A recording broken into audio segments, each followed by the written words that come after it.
Howdy, folks. Today's episode is all about artificial intelligence. I know everybody's talking about AI these days, but we're going to do something a little bit different. Today is not about generating pretty pictures or making fancy backgrounds using AI. Today, we're going to find out how AI tools can help you save time and money and level up your photography business right after this.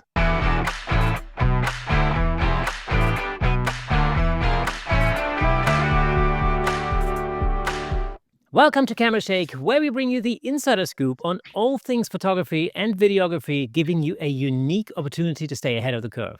As always, I'm your host, Kirsten Lutz, and before we get into it, I've got one thing to ask of you. I've noticed that still, after all these months, over 65% of our viewers on YouTube and listeners in audio are not actually subscribed to this channel. I mean, that figure doesn't seem to move, 65% every week. So, come on, people. You can really help us out by hitting that subscribe button. It'll help me get even more amazing guests on the show. It's just one click. That's all it takes. Thank you very much. Now, without further ado, let's give it up for today's special guest, former U.S. Army combat photographer, videographer, YouTuber, the brains behind the Flash Film Academy, and host of the Content and Cash podcast, Ty Turner. Ty, man, good to have you back. Oh, appreciate it. I love it. Let's do it. Yeah, man. It should be a really interesting conversation today because last time we talked about, all the things that can get you in hot water, basically, when you're running your business. But there are so many incredible tools out there nowadays. It feels like the last couple of years have been incredible. And of course, that brings us to AI. So we're talking about, AI tools for photographers, how to streamline your business, and how to basically create more time and more money using AI. I would say not only have the last few years, the last few months have been just crazy. Like we're getting tons of tools to help grow our business. And I think that this is like we were saying earlier, this is the unpretty part that a lot of content creators don't focus on is how to use AI to grow your business. AI has made growing your business a lot easier than it was just 2 years ago. So many different things that you can implement and do that you couldn't do a very short time ago to help you generate income or help you get leads or help you get clients. And my goal and passion has been to discover those tools, test them, try them out, and then, relay the message because there are some great tools that are coming to market to help you do just that. Yeah, it's incredible. I mean, most of the time, people talk about AI. I usually sort of talk about, the pretty picture part, the pretty things, the generative fills and the, all of that kind of stuff.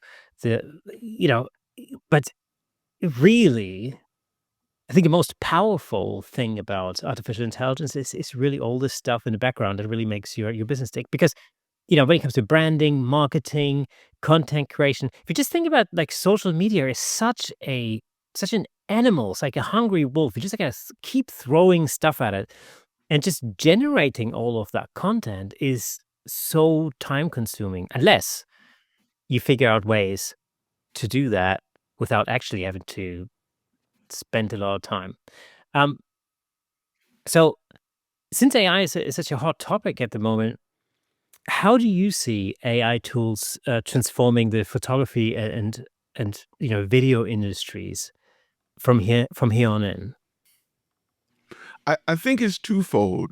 There's the visual side of things, of course, where I think content creators have a unique approach to creating visuals with AI than the average person. And let me give you an example.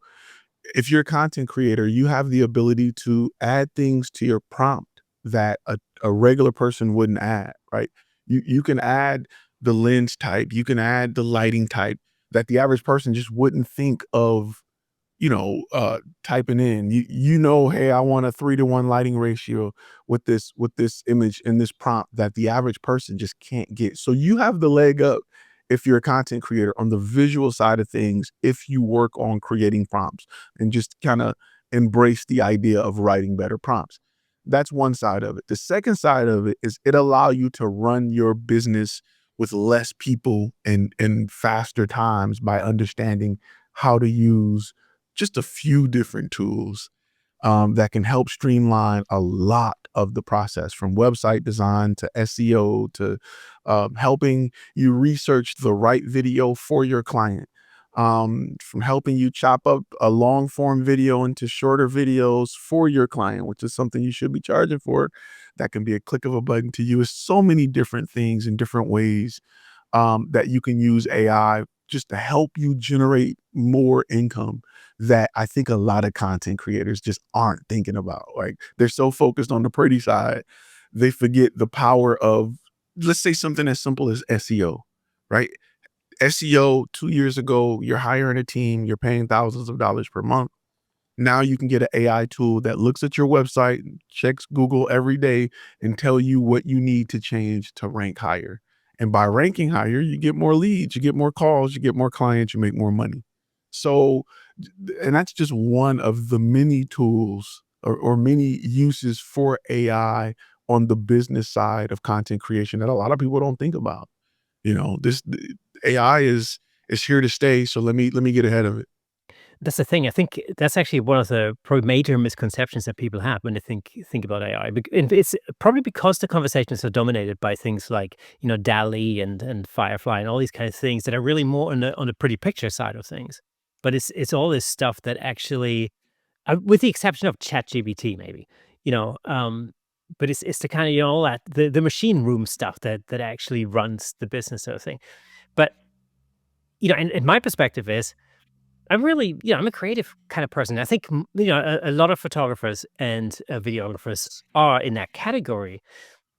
And the funny thing to me is really that the really boring stuff, the under the hood stuff, the really mind numbingly boring lead generation stuff, that's the thing where AI can make such a huge, massive difference. It's made a huge difference for my business. It's made a huge difference. It allowed me to spend less. My staff is smaller.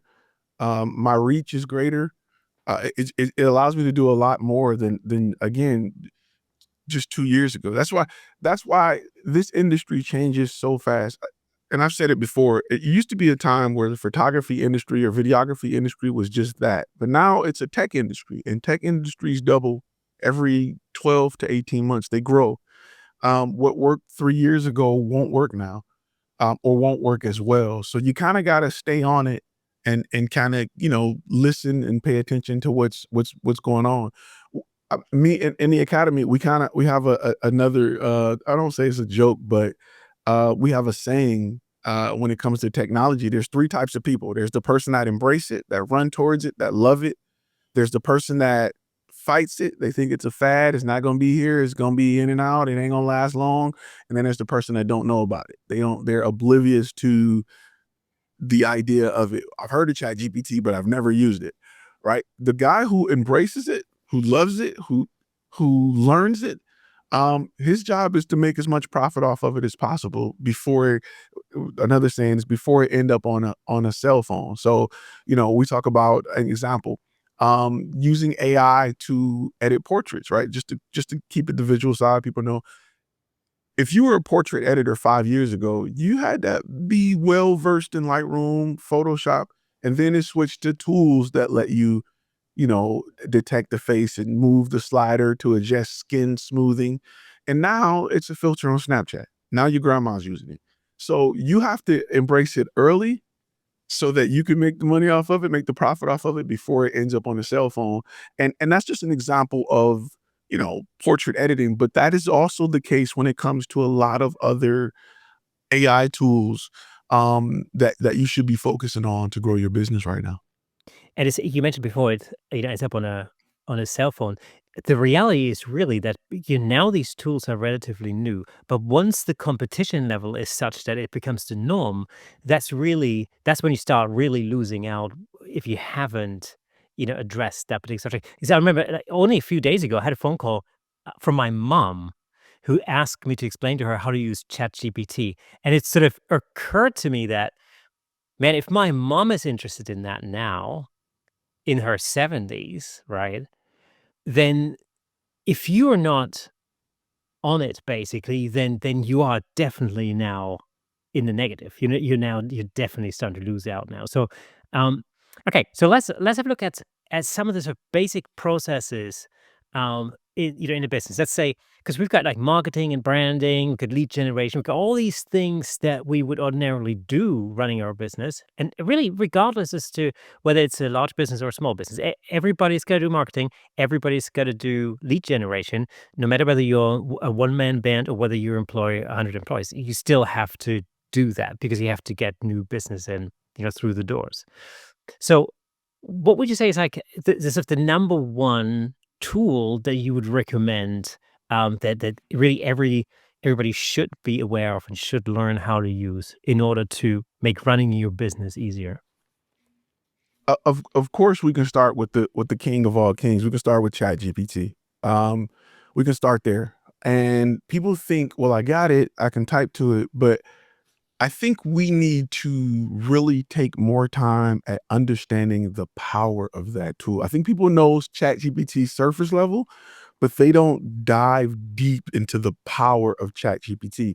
And I'm talking about creating your own section that understands your business. So when you go to it for questions and things like that, it can give you answers based off who you are and not just a general, how do I get more clients? I think people skip over the deep level questions that they should be asking or deep level prompts that they should be providing when using ChatGPT, because ChatGPT can change your life, but you have to take the time to learn it. You have to. What I've learned is people limit themselves because they don't understand how powerful it is. It's almost like they're talking to a toddler. But they're standing in front of a professor and they're trying to, you know, talk to a professor like it's a toddler. You have to learn the prompts and learn how to be more descriptive and learn the information that it needs. And you know what the crazy part is that a lot of people never think about? You can ask it, "Hey, how can I be better at this? What Oh. prompts should I be using to get X, Y, and Z?" A lot of people don't know that you can just ask it. It'll tell you. It'll help you be better at it. That's how smart it is. So I think that's super interesting for a number of reasons. So first of all, there's different versions of ChatGPT. There's like the free version, and then there's like the paid for version. And I've only just recently, actually, I've been using ChatGPT for like, I don't know, since whenever it came out.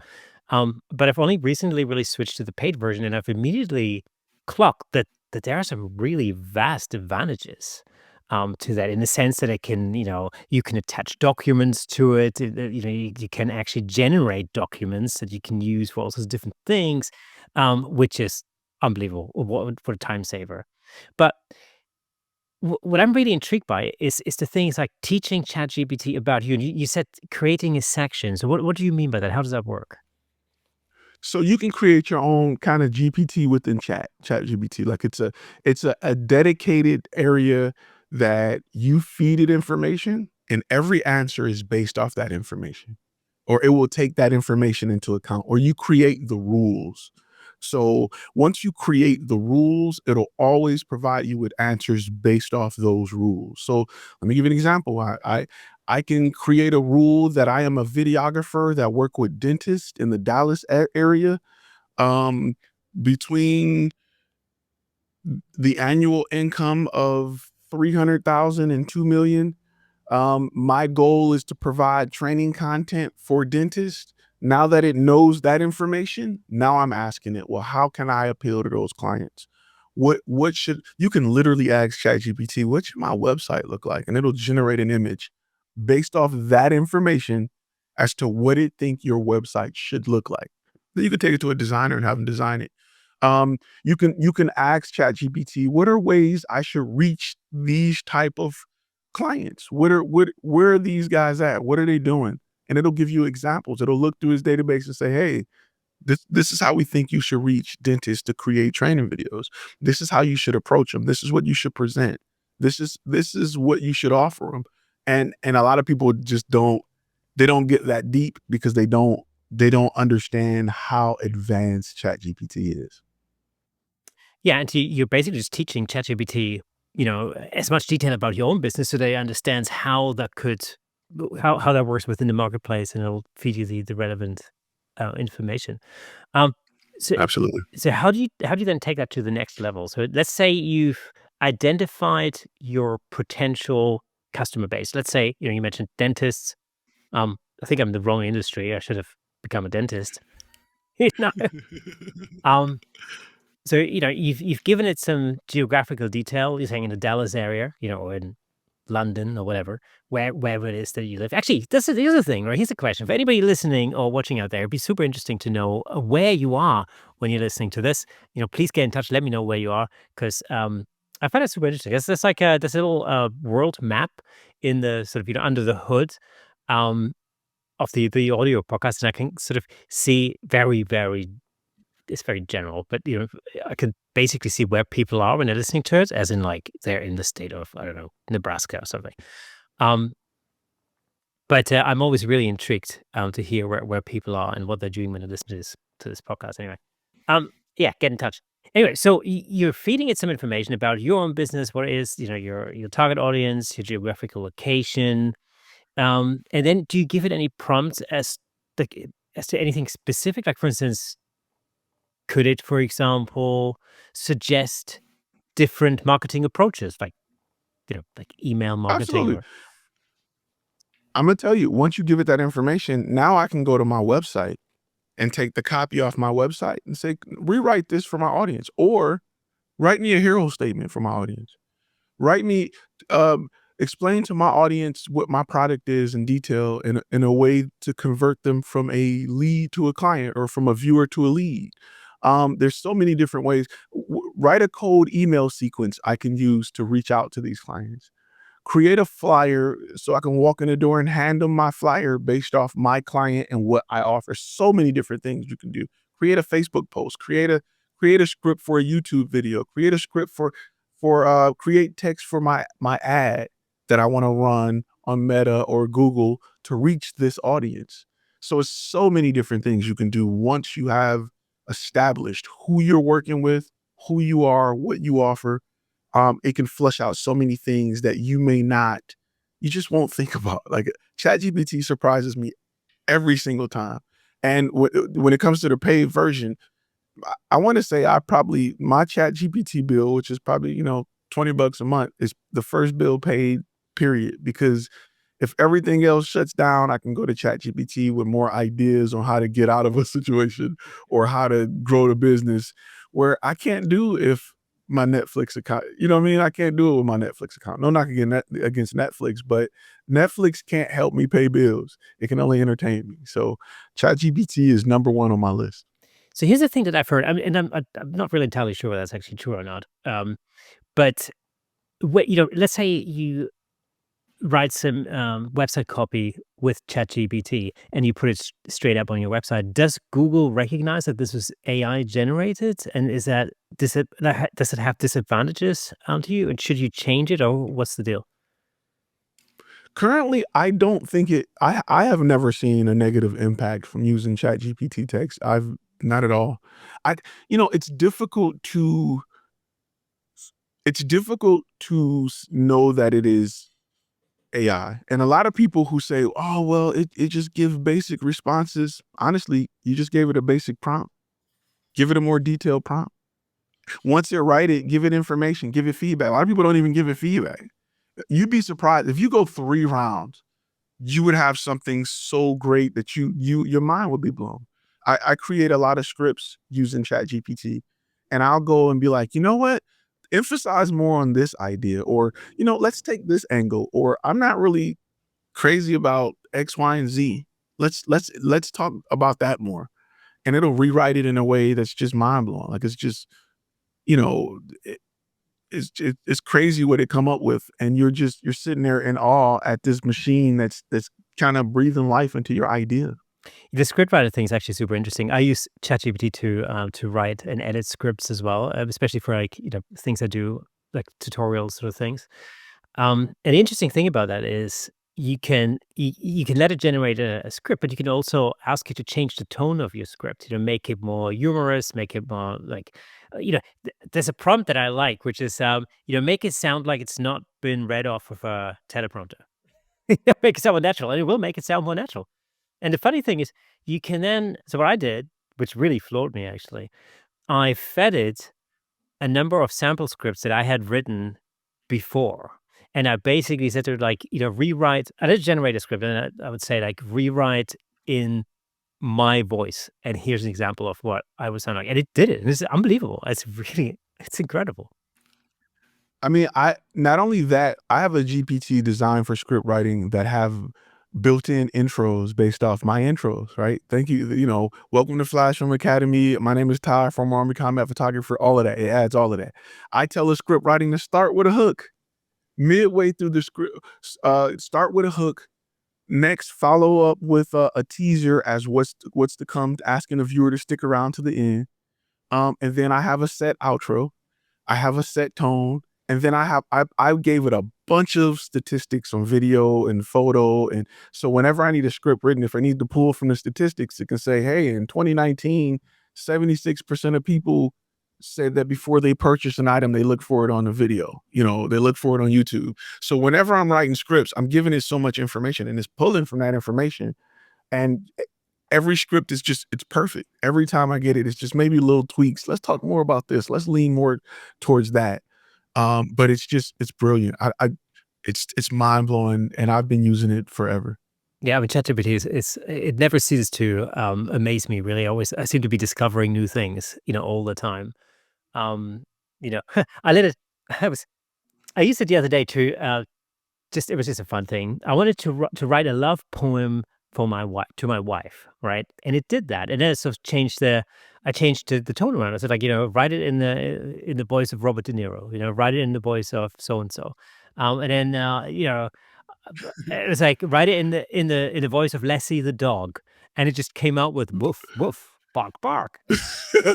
Tell, I like to tell ChatGPT to write it in the voice of Samuel L. Jackson. Yeah, exactly. Wait till you see what it gives you. It's hilarious. So I mean, Especially if you put it on the voice, like if you talk to it on your phone and yeah. you're like, give me the answer your way Samuel L. Jackson would give it to me. And it won't blurb out nothing. It'll give you everything. It's a Yeah. trip. Well, that's another thing I've only just recently discovered for some strange reason. I can actually just straight up talk to it, on my phone rather than have to Yeah. like painstakingly type everything. It's unbelievable. So it's an incredible tool. So ChatGPT, the number one tool. Now, let's say we've identified our target audience. We've given it a geographical location. We've sort of come up with a strategy. We've used ChatGPT to create some, an email strategy, for example, all that kind of stuff. So now we need to basically we need to locate our dentists in the Dallas area. What sort of tools can we use that will help us with that? Because so far, you'd have to go online, you have to like Google the hell out of it and find all of these dentists in that area. It takes absolutely flipping forever. What can you do to help you with that? Oh, I got great strategy for you. I'm gonna give you some strategy we use inside the academy that will really help grow. So this is what we do with ChatGPT to help get clients. Hey, let me just jump in real quick to tell you about the amazing sponsor of this episode, Platypod. Platypod offers innovative camera support systems designed to unleash your creativity. With their stable, versatile, and portable solutions, you can capture stunning shots like never before. And I'm not just saying that. As the host of the Camera Shake podcast, I can personally vouch for Platypod's incredible products. They've become an integral part of the show. In fact, I'm surrounded by various Platypod products holding up lights, cameras, microphones, and so on. It's really helped to transform the way I make the show and the way I shoot at home, in the studio, and on location. But don't just take my word for it. Explore Platypod's website at www.platypod.com to discover their range of products, including the Platypod Extreme, Platypod tripod heads, and the brand new handle, of course. Make sure to follow Platypod on Instagram and Facebook at Platypod Tripods for exclusive updates, tips, and giveaways. By choosing Platypod, you're not only investing in your photography, but you're also supporting the Camera Shake Photography Podcast. Thanks again to Platypod, our amazing sponsor. Platypod, where innovation never sleeps. This is an insider tip. This is All right. it's just for you. Okay. So what we like to do is, one, we like to create a free giveaway for clients in that industry, right? Using ChatGPT to understand, not now that it knows who my industry is, what are some ideas on a free ebook that they would benefit from, right? Let's say it gives us those 5 ideas and we choose one and we tell ChatGPT to write that ebook, 2-page ebook on how the right video, how to save 30% on labor costs as a dentist in your practice, right? Let's just say hypothetically that's what it is off the top of my head. And it writes this 3-page ebook, right? I got the ebook written, great information. Usually I'll go, and this is the only time I step out of AI. I'll go to Fiverr or something and have somebody make it real pretty. Find somebody who can edit PDFs and make it a very nice booklet with your logo and all of that. Cool. So now we got a free giveaway. Hey, ChatGPT, um, write an email sequence that encompasses this giveaway when people come to our website to sign up to get it. And this email giveaway is a part of that email sequence that converts that lead into a client. Make them, the call to action is to get on my calendar so we can book time and I can close the sale. Let ChatGPT write that. Next is we're creating copy on the website to draw people to sign up for this free giveaway. That's the next step. And then what we're doing is we're using ChatGPT to help me create context or content for my ad to push them back to this free giveaway. So ChatGPT is writing the text for my ad. I'll then run ads to dentists using this free giveaway that pull you in to make you want to sign up, that is designed to convert you into a client. It's a strong call to action that's all based on my location, my target audience, what they look for, what they love, what works and what don't. So I'm using ChatGPT for the whole process outside of creating the PDF to help have, and that way with the free giveaway, you only your target audience, only your ideal client and target audience care about what's on that free giveaway, right? The average person will not be interested in how to save 30% off your labor costs in your dental practice. That will only appeal to dentists in that position, or maybe a gatekeeper who work for that dentist who can present that to them as, hey, this is what I seen for free on the internet. So that's another way we're using ChatGPT to kind of generate traffic based off ads, where or just organically, right? We can put that on the website. We can work on SEO and let that organically bring you traffic. It really works with the paid ad though, and because it's so niche and specific, it'll help bring in the type of client, your ideal client. Which platform would you recommend for ads, like Facebook ads? Absolutely, Yeah. definitely Facebook. Yeah, It's actually again, this is a super interesting strategy because really what you're doing is you're sort of weeding out all the cold leads in a sense, and you're at least going for the sort of warm leads, where you know that people are interested in that particular thing. And am I right in thinking that the free giveaway directly relates to the kind of product that you're trying to sell to those clients? absolutely. The free giveaway is really a promotion. Is really promotional material for my brand, right? It helps us see. This is the thing. A lot of people, when they think about going after clients, they don't think about the customer buying process, right? The customer buy, they think that once a client know they need video or photo, then they look for me. But the goal is to reach them before they know they need video and photo, right? So let's say, for instance, if I'm a product photographer, I don't want to reach clients who need a product photographer. I want to reach clients who are looking for ideas to sell more of their product.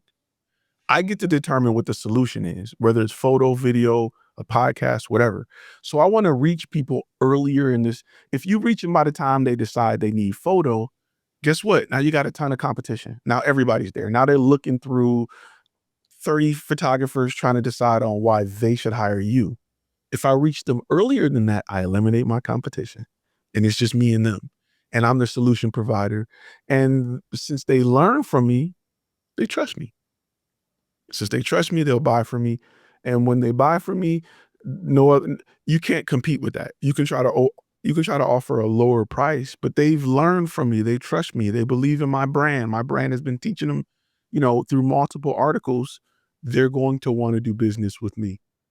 So those are things that a lot of content creators don't think about. They think that people wake up knowing that they need product photography that day. But it's just not the case. It's that strategy, or it's that idea of basically creating the problem in a sense. You're making people aware of the fact that they have a problem, and they go, "Oh, oh yeah." now I'm realizing I have this problem. So there's the solution right there. And it cuts out that whole process of trying to find the solution. Yeah, it makes I mean, perfect sense. think of some of the biggest brands. Think of a mouthwash commercial, right? Nobody nobody thought about gum disease or whatever until you seen a commercial with the mouthwash going through some 3D generated teeth cleaning. You know what I mean? You just didn't think of a lot of things, a lot of products that you use, it solves problems you didn't know you had. Gatorade, we didn't know water wasn't enough. Like I thought I can drink water. Like what's this stuff? But Gatorade has built a whole industry on you thinking that water is not enough. Even though you're 70% water, you know, they're telling you that you need Gatorade, you need G1, G2, now you need a little snack, you need all kind of stuff. So they're solving problems you didn't know you had. But they're catching users earlier in the buying process or customers earlier in the buying process. And the great thing about Gatorade is all they got to do is target athletes. Are you an athlete? Yeah, I'm an athlete. Why? Are you drinking water? Yeah. Like what else? No, you got to drink Gatorade. Gatorade does X. And you're like, wow, I never thought about that. Okay, I guess I do need Gatorade. And now kids are drinking Gatorade to play video games. Like you that exhausted? Or, in Call of Duty where you need a Gatorade, but they understand that that's where their audience is, and they've solved the problem before you even realize you had a problem. So I tell a lot of our content creators, stop selling content. Don't sell content, solve problems. The prescription that you're writing for solving that problem is content. Plumbers don't sell pipes. They show up to fix a problem, and the prescription that they write for that problem may be a new pipes, it may be a new garbage disposal, it may be a new toilet, but they don't show up at your house saying, "Oh, your toilet's broke, we got one for you." They show up when you search for things like, "Hey, my toilet's not flushing," or "My toilet's making a weird noise." You don't necessarily know that you need a new toilet. You just know you have a problem in that room or in that area, and they're there to fix it. Their prescription may be a brand new toilet. See, that's what I love about Red Bull because, Red Bull have managed to market themselves in a way that, you never knew that your problem was that you really, needed to drink something that's as disgusting as urine, basically, like liquefied bloody gummy bears. Like, what's up with that? How can you sell a drink? Oh, I mean, how can you sell a drink that is so disgusting? It's unbelievable. I mean, think about it, like, how f now and don't get me wrong, I'm a beer drinker. I love a great beer, but it's similar, like, it's an acquired taste. Hmm. Yeah, absolutely. I mean, it's one of these things like black coffee. This is the thing. Black coffee really, if I this is a funny thing. So, you ask kids. Kids are usually they're really good because they're sort of they're untapped when it comes to that. They're not biased. Like you get them to drink black coffee to go, oh, what the heck is that? It tastes disgusting. When you really think about it, you go, yeah, it's not that good, is it? But in my head, I'm like, oh yes, I like the artisan art of like brewing my own coffee with a drip thing, and because I've been sold this like a million times, and for some reason, I think of myself as being like very sophisticated and cool just by not using a I don't know instant coffee or something. And you equate it to early mornings and breakfast, and I'm waking up. It's obvious that I don't feel woke. It's not because I slept bad or my mattress is bad, it's because I need coffee. Yeah, So th they got you thinking. yeah. Interesting thing. My wife and I we switched to decaffeinated coffee like 2 years ago, right? And it's funny that because I used to think exactly that. You wake up in the morning, you're like, oh man, I'm so groggy, I just need coffee, and that'll wake me up. And then you have some coffee and you feel like it's woken you up, right? Totally psychological. The same thing happens with decaffeinated coffee. I mean, that completely Absolutely. focus. I'm like, how is that? So that's not the caffeine doing that. The caffeine is freaking me out Placebo 3 effect. hours later when I've had ten The cups. crash. Yeah, yeah. Yeah, the crash is what yeah. That's the thing when I'm like super hyper, that doesn't happen on decaf. But the wake up thing is a complete myth. Yeah. But it's drilled into our mind because of great marketing. Absolutely. All right. So, what other tools are there aside from ChatGPT that can make your life heaven rather than hell? So I'm gonna give you guys more insight or some things we talk about over at the academy. There's a website I like to use called AppSumo. I don't know if you're familiar with AppSumo, Absolutely, but no. what AppSumo it's kind of like Kickstarter for new apps. Oh, Well, they give you lifetime deals to raise money, to raise capital so that they can market the app. So they often over at the academy on the Thai list, I got a list of AI tools that I like to use for MapSumo when because it's limited time only. And what you do is you get lifetime access to a lot of great AI tools. So there's quite a few that I'm using. I'm using one for SEO. Let me see if I could and I'll give you the links and everything to it. But I'm using one for SEO, and what it does is it takes a look at it's called Site Guru. It takes a look at your website and it'll ask you where do you what keywords you want to rank for. Hey, I'm a photographer. I want to rank under corporate event photographers in Dallas. And it'll say, okay, let's look at what's out there. This is what you need to do. Right now, you're currently at 35. If you want to rank in the top 10, these are the changes we suggest you make. And it literally tell you, you got too many H1 headings. Get rid of this one, that one, and that one. Rewrite the title to this, this, and this. And you'll see, because it'll send you an email every week to say, hey, your page is up to, you went from 30 to 28. We suggest you make these changes. You went from 28 to, and next thing you know, you're on the first page of Google and your phone's blowing up. All from an app that you purchased one time that continues to work and help you, bring in more clients. Another great tool is Neuron Writer. I like Neuron Writer because, and what Neuron Writer do is it helps you generate blogs based off of SEO. So you can look at whatever I want to rank for, whatever type of photography, videography you want to do in your area, you can look for those keywords. And what it'll do is it'll look at the top 10 articles that support that keyword, and it'll write you an article so that you can rank in those areas. And again, it can write an article that educates the client and then provide a call to action to point them towards you. So you're writing these articles that you're posting on your website to help grow SEO. And the reason I kind of touch on SEO a little bit is because SEO is the one thing that can bring you more clients. Like it is, if you've never touched it, never focused on it, you don't have a lot of money for ads, put 2-3 hours a week into your SEO and you will start to generate revenue because it gets you in front of more clients that are looking for what you offer.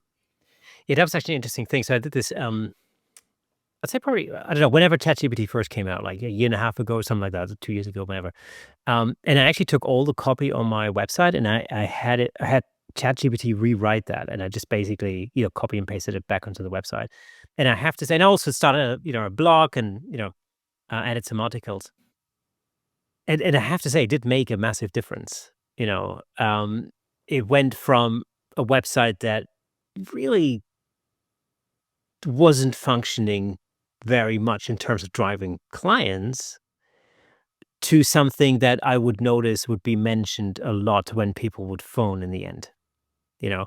And so yeah, it did absolutely make a difference. Although there's a massive room for improvement. It's definitely something I personally have to really focus on, for sure. But I tell people that your website is the most important tool you have as a content creator. It is your sales rep. If you have a great website, you don't have to sell. You just got to say, I'm available. Yes. You just got to say yes if you have a great website.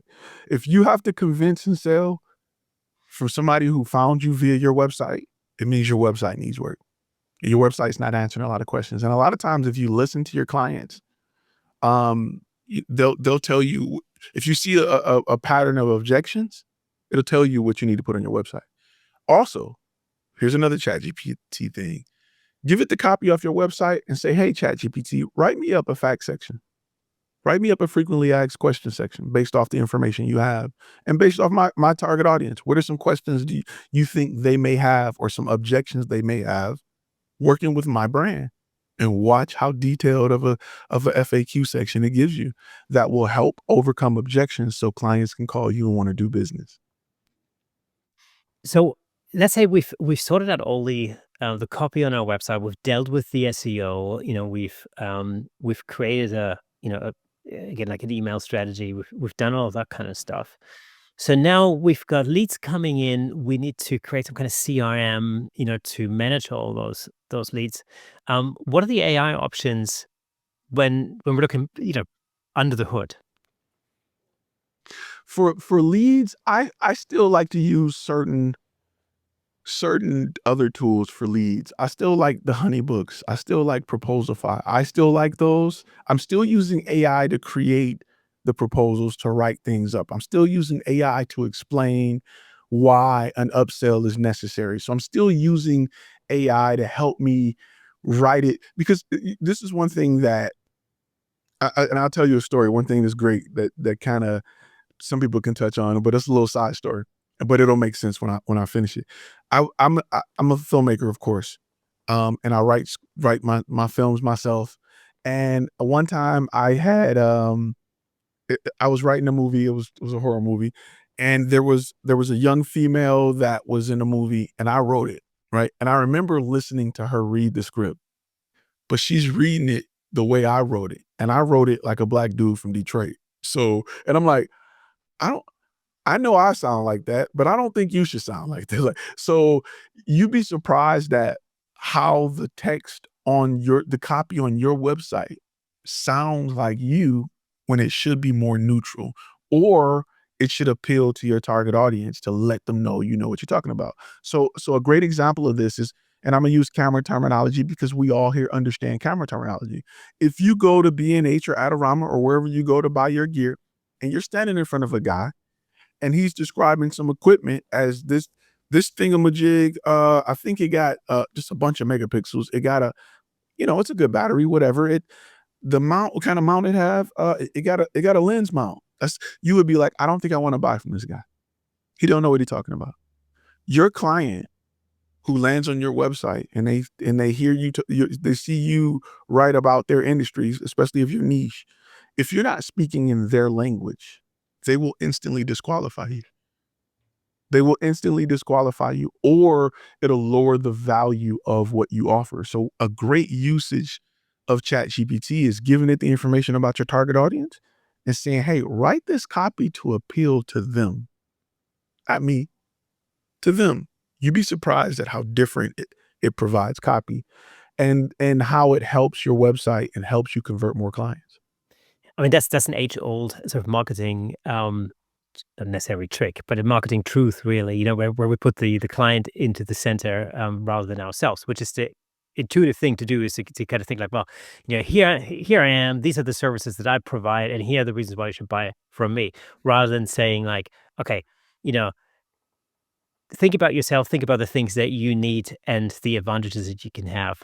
And this is how it can help you solve that problem. Like, in headshot terms, it's a difference between, you need a headshot because it's going to make you look great, um, compared to, you know, having a great headshot will help you get more clients.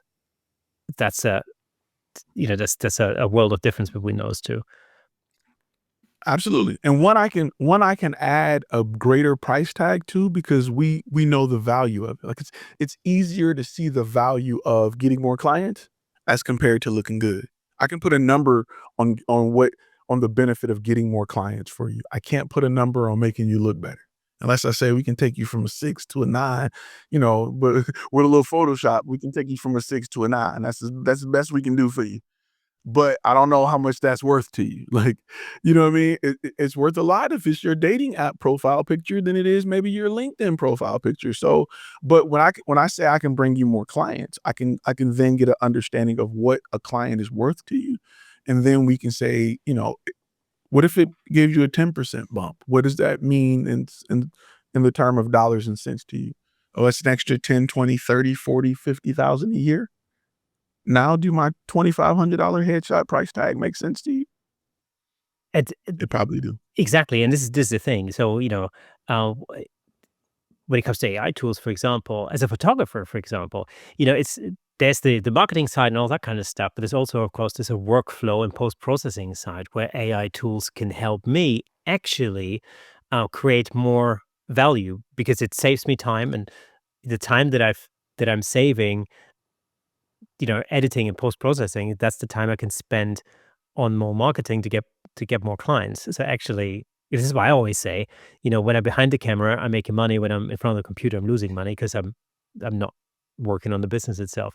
What are some of the tools that can help you in that sort of workflow, arena? When it comes to the post processing side of things. One of my favorite tools right now is Taja, Taja, Taja. And what Taja do is it looks at your completed video and it writes every piece of metadata, title. It'll even create a thumbnail for the purpose of YouTube. So if you have any content that goes to YouTube, you don't want to write the all the description, you don't want to come up with the titles, you don't want to write the timestamps, it will do everything for you. And it's great because guess what? For my clients, we charge for social media management. We charge to create the thumbnail and title. It's an added fee onto creating the content that may cost the client, some money, but for me, it's one button push. I don't have to bring in a copywriter to write that information anymore.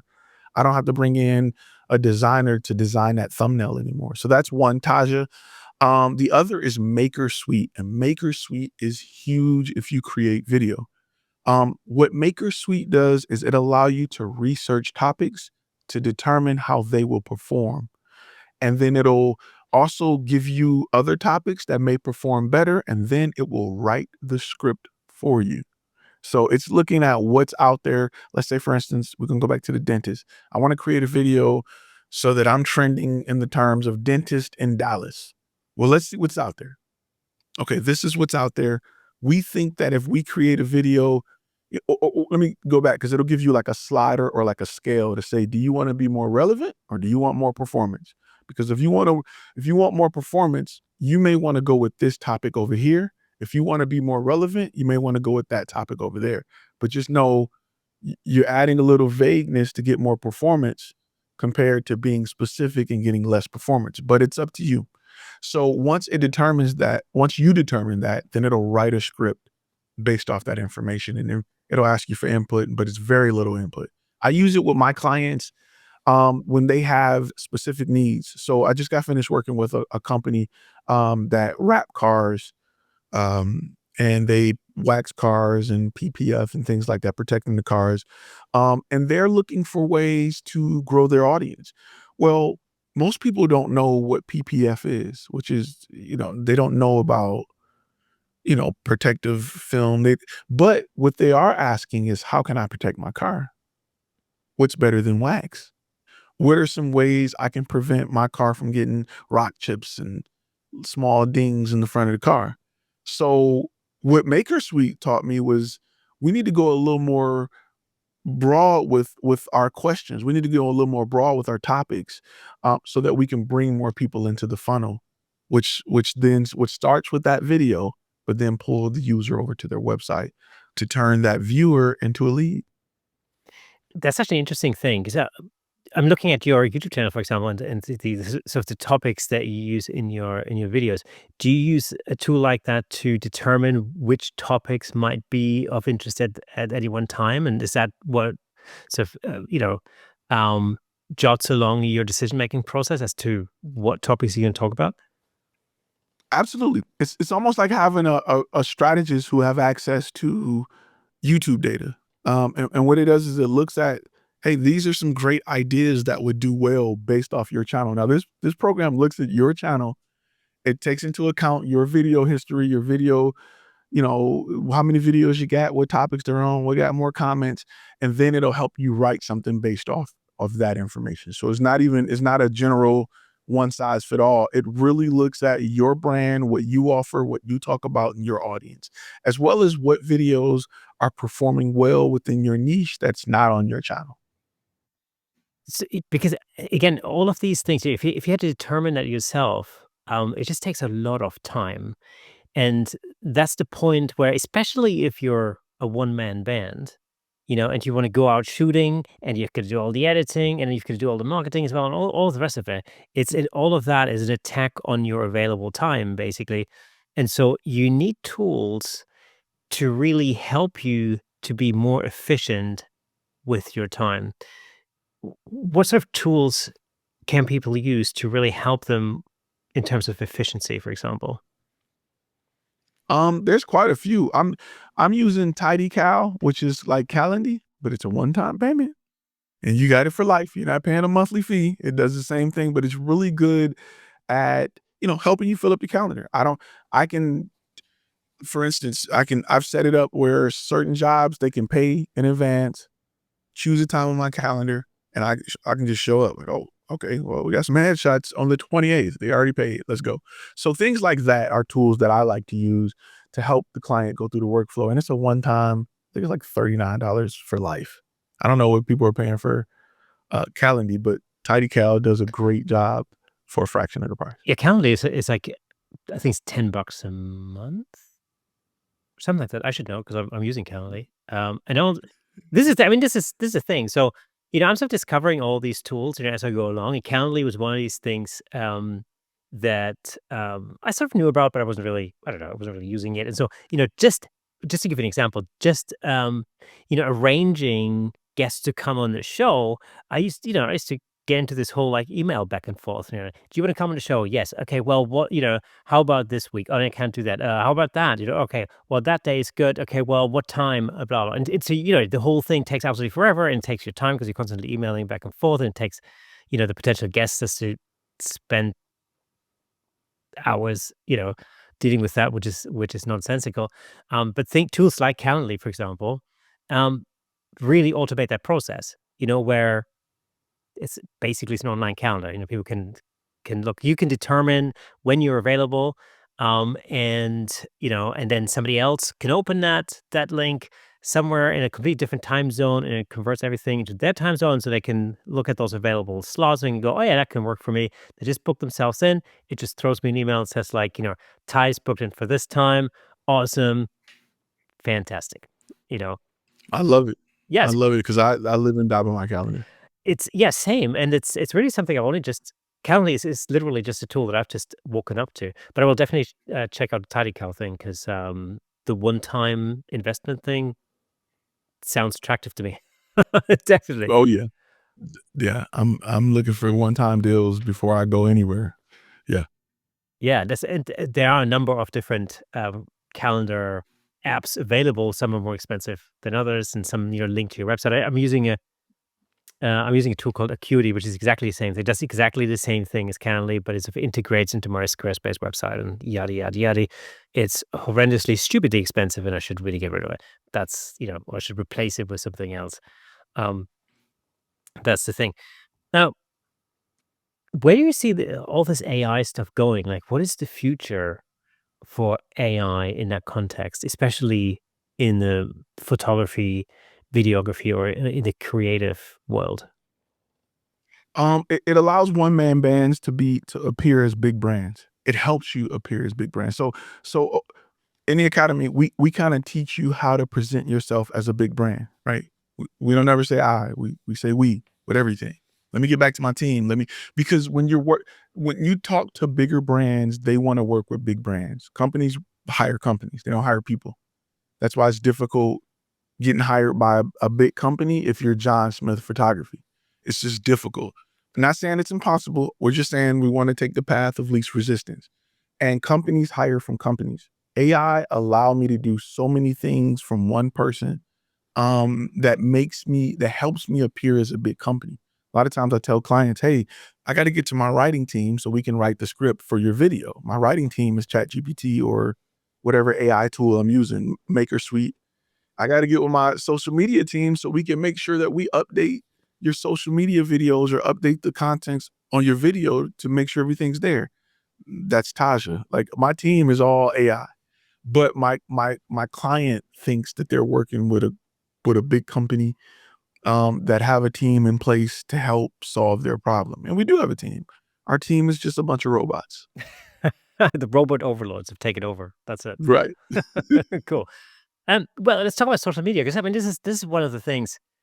For the longest time, people used to say to me like, I really think you should be on TikTok, and I'm like, yeah, well, or you should make like Instagram Reels and stuff, which I agree, I should. I should make more of them. Um, but the reality is, although I do make a video version of this podcast, this video is like in an hour and a half long. And then I would have to go in and find interesting talking points. I would have to re-edit it. This is like time. It'll take hours. It'll take hours and hours and hours to get all of that done. Then I would have to like schedule it or upload it and think about, I don't know, meta tags I and got keywords and stuff. 2 tools that's perfect for that. Fantastic. Go. Two tools. One is Opus. Opus is my favorite um piece of AI tech where you can give it a hour long podcast and it'll give you 30, 40, 50 shorts that it selects. It writes the captions, the title. It titles it, write all the description. It add the captions. It edit it, and you can click one button to send it to 5 or 10 different social media platforms, or you can schedule it. So Opus is one. It's not a one-time fee though. That one is monthly. But every now and then on AppSumo, you'll see companies that offer similar products. Um, but Opus to me is the king. It's you can give it a hour-long video, and you can even type, "Hey, I want clips about business, or I want clips about AI, or I want clips about whatever," and it'll pull it out, edit it, get it ready. Once you sign in all your social media, you can click one button and it'll send it to everything, or you can click one button and it'll schedule everything.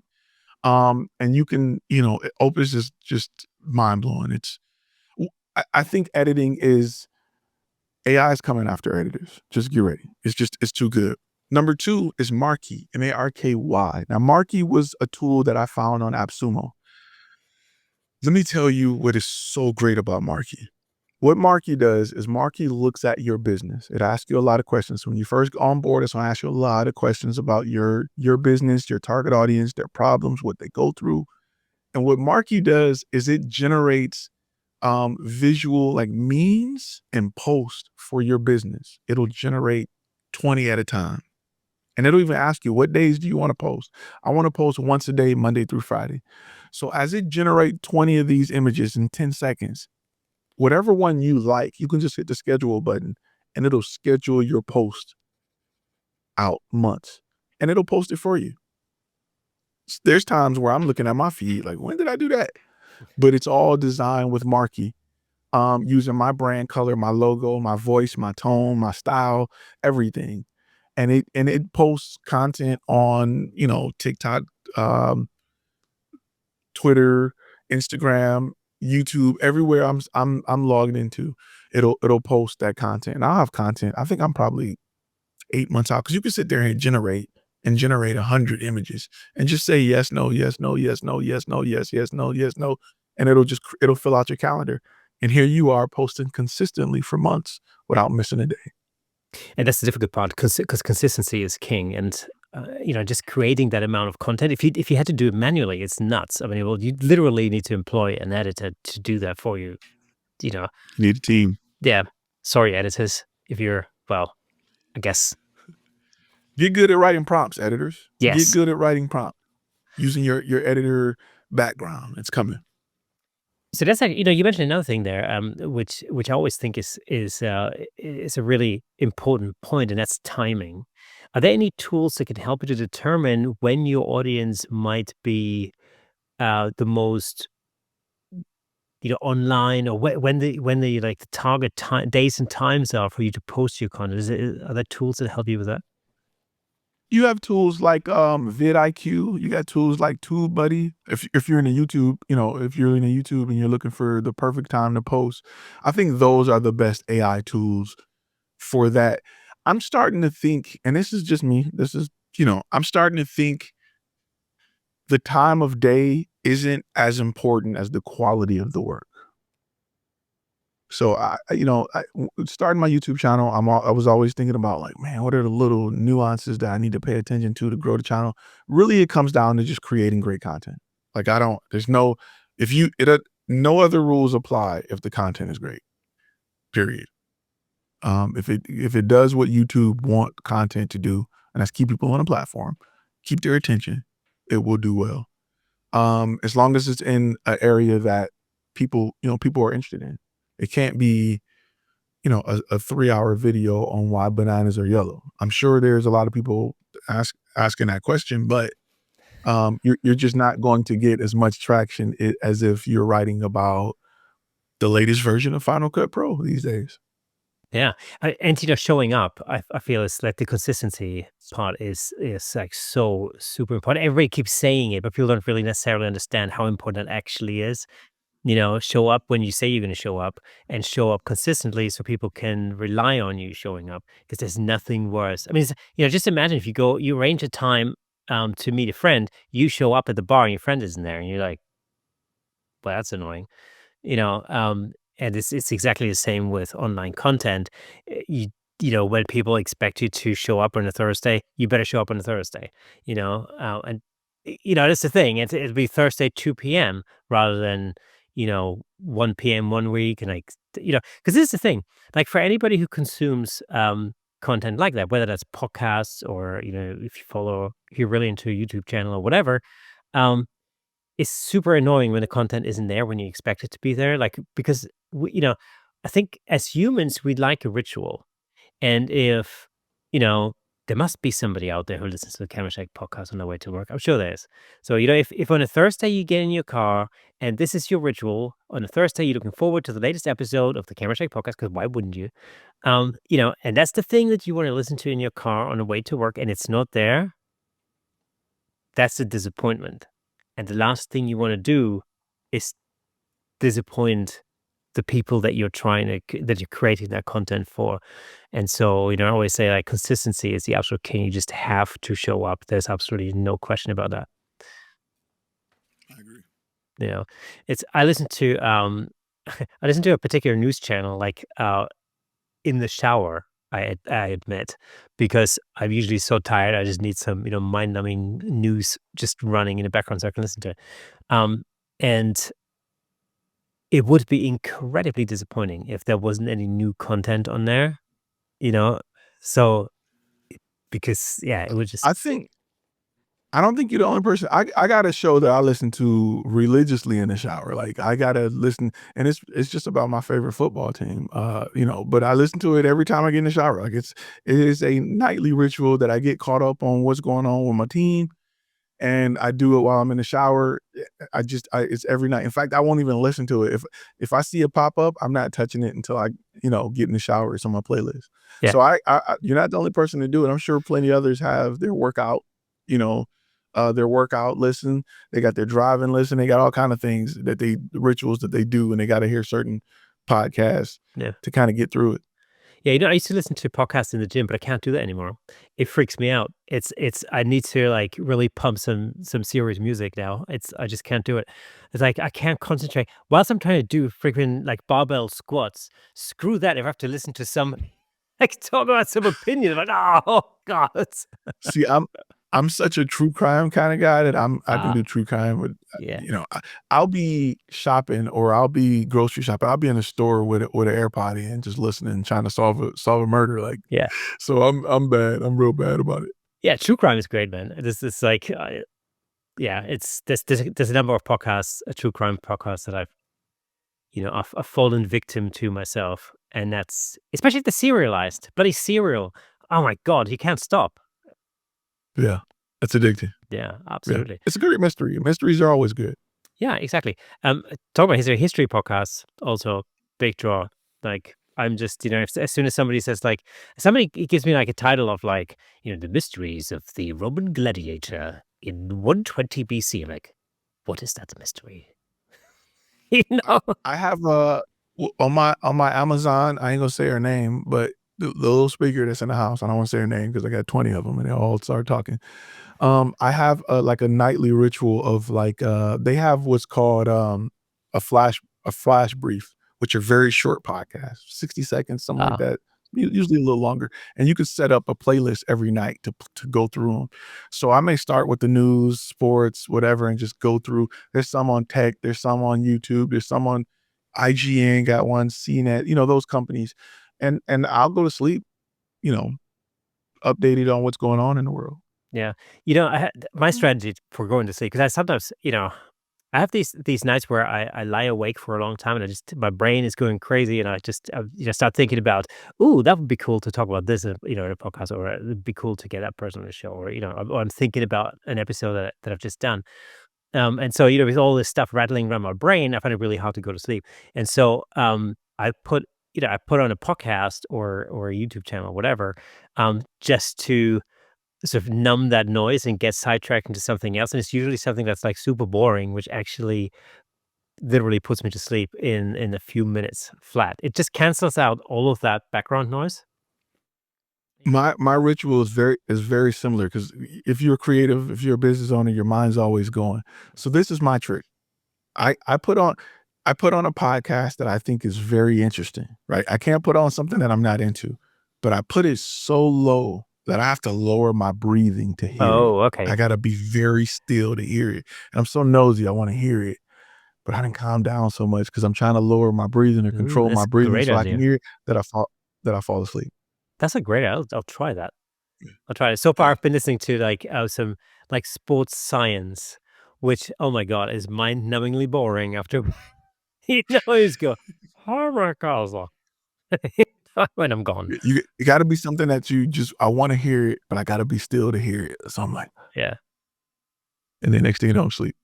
there's a guy. I tell you what. At the last year at the photography show, I met a guy from Adobe. He's one of the guys who are involved in designing Lightroom, I believe. But he also has a German dude. He also has a podcast called Einschlafen, which means falling asleep.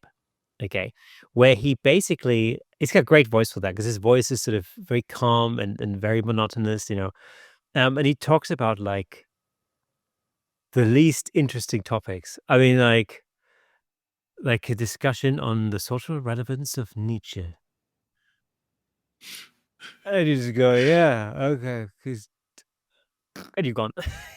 You know, Yeah, you just it's this thing where like you read the headline, you go, oh, okay, this could be interesting, but it's just not interesting enough to keep you listening, and so it gets you to nod off. You know, when you listen to somebody who talks about something incredibly boring, and then you're just gone, and that's that works. but that ties us into a different direction of podcasting AI because there's a lot of great AI tools for podcasting. One of my favorite, I'm not gonna say for podcasting, but it could be used for that. I like a tool called Gling, Gling.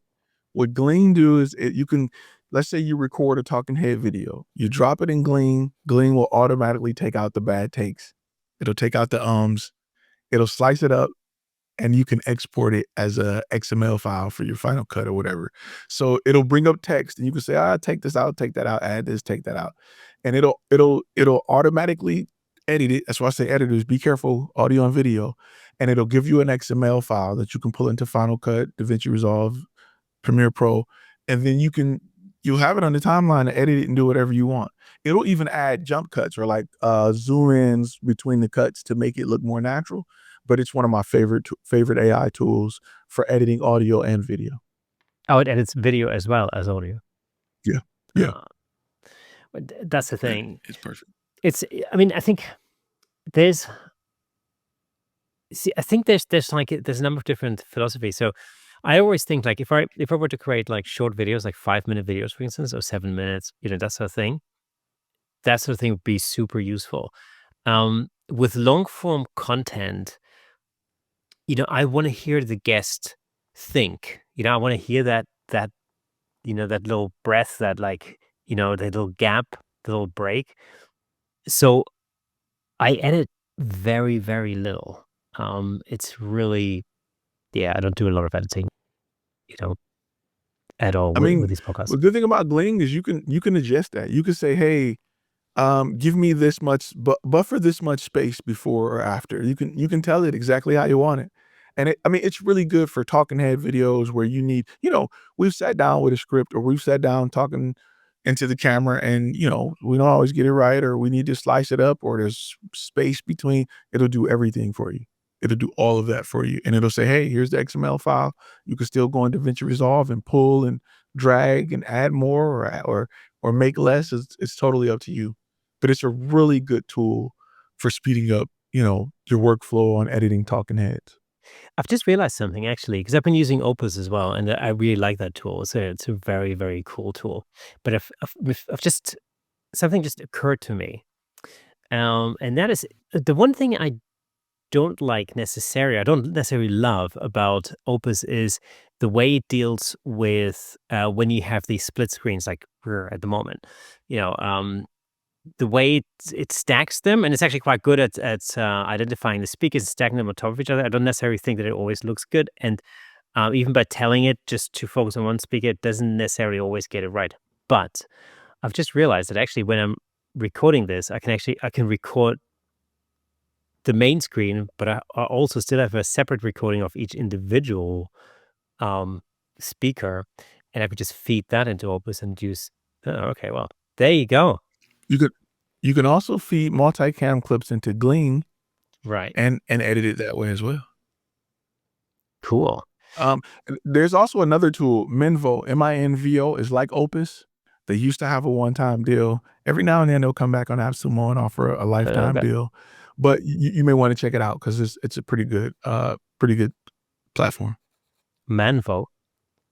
Minvo, yep, M-I-N-V-O. I think that's how you spell it. I have to double check, but I'm pretty sure Okay. it's it. Cool. I tell you what we'll do is, just to help our listeners and viewers, we're going to put links to all of these tools that we've been talking about in the description below, on the YouTube video and in the podcast. So if you're interested in checking it out, all you have to do is go and look there, and then let us know what you think.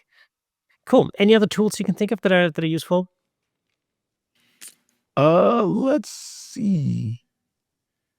I'm sure I got so many tools. It's not even funny. There's a lot. Gamma, Gammas is one of my favorite tools right now. What it does is it'll take text and it'll turn it into a beautiful PowerPoint presentation. Like literally, you don't have to, like, you can just say, here's the text, make it look good, and it'll make it look great.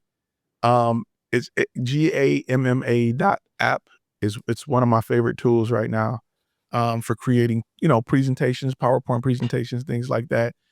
Another one is napkin.ai. What napkin.ai do is take that same text and it'll create beautiful, um, I want to say like pie charts and graphs, and like it'll take text and it'll make a graph out of it that is wonderful. You're like, man, how did you come up with that? Like, and it visually, it just helps your things, whether you're using it for video purposes or text, it just takes things to the next level. I've used some voice generation, like voice generator AI apps before. I can't remember what they're called now, but especially when I'm using like title cards or like chapter cards or something in a video, just to have a little voiceover underneath that says something like lighting effects in the voice of whatever. And it's great. You can create some really interesting, really funny little voices with that. I think on the paid versions, you can literally make it sound like Samuel L. Jackson or Darth Vader or whatever or My Yoda. favorite voiceover tool right now is Artlist. Oh, If yeah. you're a member of Artlist, they have really good voiceover AI tools that they just launched that are great. Cool. Yeah. Yeah. Awesome. That let me see one of I use a tool called YT Copycat. And what it does is it looks at your YouTube video and it'll write you a summary or write you a blog article based off your video. Ooh. YT, what's it called? So it's called ytcopycat.com. It's really good. And it'll you can write a newsletter, you can summarize it, you can write a blog post, it'll do it all. And if you got WordPress, it'll post directly to your website. That's interesting. I mean, that can, again, that's a ton of work, writing newsletters, for example. If you want to keep in Which touch with your audience, if you're bringing out a new video and you package that. newsletters, I got one for you, even better than that. So not only that, it's called SendFox, right? What SendFox does is it monitors all of your social media, and weekly it'll create a newsletter for your audience based off everything it's pulled from your social media. So it'll say, hey, this week we had 2 videos on this, 1 video on that. And it goes into detail, kind of like a summary of each video with links and everything, and it sends out to your email list every single week. You can set it up to do 1 time a week, twice a week. It's up to you. And it's also in the same family as TidyCal. So very similar. Fantastic. Again, all those all those links are going to be in the description below. If you're interested, let us know. Ty, this has been a treasure trove of information. I think it's the kind of thing that people don't necessarily think about when they think about AI, especially in this, in the photo and video world. We're often sidetracked to thinking it's all about using generative AI, and the discussion very quickly goes to like, oh, what should be allowed, what should not be allowed, especially when it comes to competition imagery and all that kind of stuff. And I feel like we've discussed that many, many times on this podcast. So it's been super interesting and really refreshing just to look at some additional tools that can actually make your life, um, make your life better. So you have more time to watch more Netflix, which, can only be a I, good thing. you know, people need to understand that you should be using AI to grow your business right now. It's the perfect time because we're in a gray area of everybody's not really caught up to it yet. So you can learn a little bit and it'll take you just far. And another thing, let's talk about the flip side of AI just briefly. I just launched a Mhm. video talking about understanding licensing because I think as content creators, we need to be more mindful of our license and our copyrights and for the content that we create because AI could be learning from our content. And we need to make sure we protect ourselves. Because it's not about copying word for word, it's about copying your style, copying your likeness, copying how you do certain things to set yourself apart. And AI can copy that to create content for somebody else. And you need to make sure that you protecting yourself. You need to make sure you understand your rights and licensing all together with your content. So I had a video that went in a little detail about it, but I think it's something that we need to kind of spread around the creator community so they understand how to protect themselves as we move forward in AI because it's the part that I'm not gonna say people are afraid of, but it's the part that you need to be mindful of as you continue to put content out into the world. And that's the thing. I think we don't necessarily really often think about the dark side of that. But what are the sort of pitfalls that we could fall into when it comes to AI? What is the kind of stuff that we need to protect ourselves from? Really, really using AI in a way where it copies too much because AI is learning, right? It's like a kid. It's very young. It learns from other content, and if you don't give it a really good description, if you don't work on writing really good detailed prompts, it's just gonna pull the most bland, regular version it can pull, which is probably gonna be a direct copy of somebody else, just reworded differently or redone differently. I've seen AI generate images that had a signature from another photographer in the bottom, and it just thought like, well, every other portrait have a signature. Why not yours? So we're gonna just put the signature here. I don't know whose it is, but we on a million pictures we looked at, all of them had signatures. So here you go. So these are just little things you need to be mindful of as you use these tools in the future, and then as well on the backside is protecting yourself with understanding your copyright and your licensing, and the rights that AI have to your content.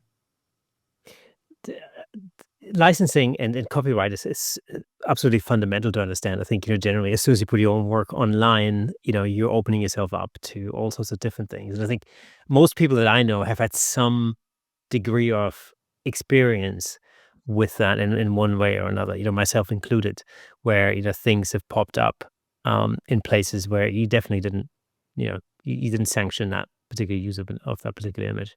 Um, you know, and that's not only AI. I mean, I think the internet is prone to that anyway. I remember that. I don't know if you remember that case of Chris Alex, who we've had on the show relatively early on, where the British government used her image to promote, as part of a sort of a kind of almost like a Brexit campaign, a political campaign, and he completely misrepresented anything and everything that that was in the image without her knowledge, and that was a government. So not that she ever saw any recompense for that either. There's been recent lawsuits with the voices of a lot of the AI tools we use. A lot of people are saying we didn't, we were hired on to use our voice, but we didn't know it was going to be used like this. We thought it was going to be a few recordings and that was it. We didn't know that you guys were going to have the ability to use our voice to say whatever you want to say for the rest of eternity. So there's still laws being created and things being put in place to help with situations like that. But the most important thing I want to make sure people walk away from leaving this podcast is to stay ahead of it, learn it, be involved, understand it. And the further you can get ahead, one, the more profitable it is. But two, it benefits you to know what's coming, what's available. You'll be surprised at how many corners you can work your way out of by understanding how to use ChatGPT or AI in general. How many hurdles you can overcome by understanding how to use AI and just where it can take you.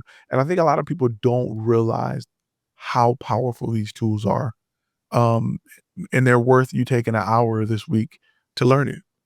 Especially now that you still have the advantage compared to, a vast part of the competition. So we talked about ChatGPT, we talked about how to write prompts, we talked about, how to improve your website, your marketing, your social media output, um, and everything that it takes to run your business under the hood. Again, you find all the links in the description below. Ty, it's been an absolute pleasure having you on the show. I'm sure it won't be the last time. There's so much interesting stuff to talk about. Thank you so much. I appreciate you for having me. Okay, folks, that's it for today. It's always great having Ty on the show. And as always, before we go, let me just recommend another episode that I think you'll like.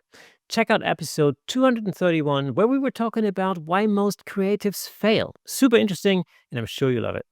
If you enjoy our content, consider supporting us on buymeacoffee.com/camerashake to help us continue creating and bringing you more exciting episodes. It really does mean the world to us. And for those of you who are listening to the audio version of this podcast, did you know that there's a fully fledged video version over on YouTube with plenty of examples of our guests' photography in full Technicolor? All you have to do is go over to YouTube, search for Camerashake Podcast, and you'll be able to watch all past episodes on there. And if you're already on YouTube, well, make sure to drop us a comment, hit the like button, ring the bell, and share with your friends. Your engagement helps us reach a wider audience all over the world. So thank you for listening and watching. And remember, a new episode drops every Thursday. So mark that in your calendars, diaries, whatever the hell it is that you use. Until next time, keep shaking things up in the world of photography. See you next Thursday.